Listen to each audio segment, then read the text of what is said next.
as a self-directed learner, I really resonate with that particular quote. Now, as far back as junior high school, I knew that formal education wasn't enough for me. My spirit yearned for more.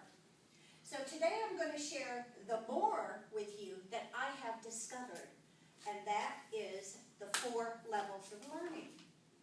Level 1, learning occurs in context. What this is your typical book learning. Reading books, being in a classroom situation, a lecture where you're taking notes. Now, as I grew up, I was not a reader. I only had to read in school what was necessary, but I never read for pleasure. In my early 20s, there was a particular book that changed my life. A friend of mine, we had some philosophical types of conversations. So he gave me this book that said, Debbie, I guarantee you're going to love this book. Well, when he handed me this paperback, that sucker was this thick. Now, not being a reader, this was very intimidating for me. I picked up that book a couple of times, maybe read the first page or 2, and always put it down because I was very intimidated by it. Took me about 2 years, then I finally picked up the book and I read it, and I was so enthralled. When I finished that book, I was on the last word on the last page, and I closed that book and I cried. It was such an accomplishment. I finished a book, and that changed my life. By the way, that book was called Atlas Shrugged by Ayn Rand. From then on, I gobbled up books, but I still needed more. And this led me to level number 2 in learning, and that is learning is active. This is where you have kinesthetic knowledge. Now, a profound example of this for me was when I had Dale Carnegie training. In Dale Carnegie, you not only give 2 speeches an evening, they also helped you expand who you are by sometimes taking you to the ridiculous. Let me give you an example of what they taught me so I would be more comfortable standing up here.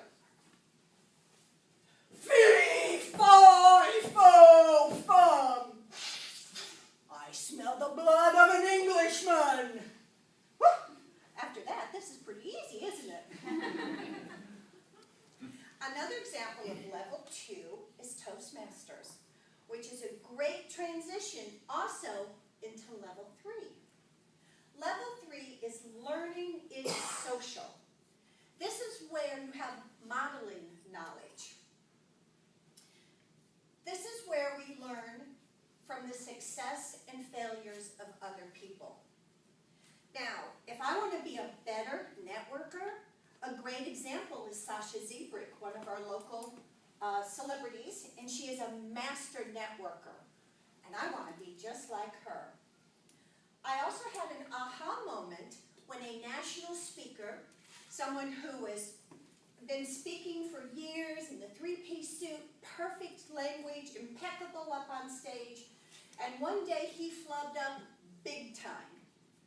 And he handled it with such grace and such ease that I think the audience fell in love with him even more. And that was a great example for me to know that even the most perfect speakers are human, and that's okay. Now, when the student is ready, the teacher appears. Isn't that awesome? Yet, after that is really when the magic happens. Because then, when the teacher is ready, the students appear. And that takes us to level 4, where learning is reflective. And this is the teaching and philosophical knowledge. Now, I have been blessed to have some teaching experiences. I have created 6 different training manuals and trained over 150 people in corporate America. I have taught and developed over Microsoft Office 2007 and trained over 300 people in a company. I also have a very strong teacher archetype. And this year, one of my personal goals is to create a redesign workshop that will be videotaped so I can send that out for global teaching. And I'm very proud of that, and that's a really cool example for me. Now the best part is I love learning. And I'm always at different levels on different subjects. For example, I'm in the book phase for learning advanced personality types. I'm in the practice level when it comes to blogging. I'm in the modeling level for public speaking. And I'm in the teacher level because, for example, this Sunday I'm giving a class on vision board. So, woohoo! Learning never ends. And that, my friends, feeds my spirit.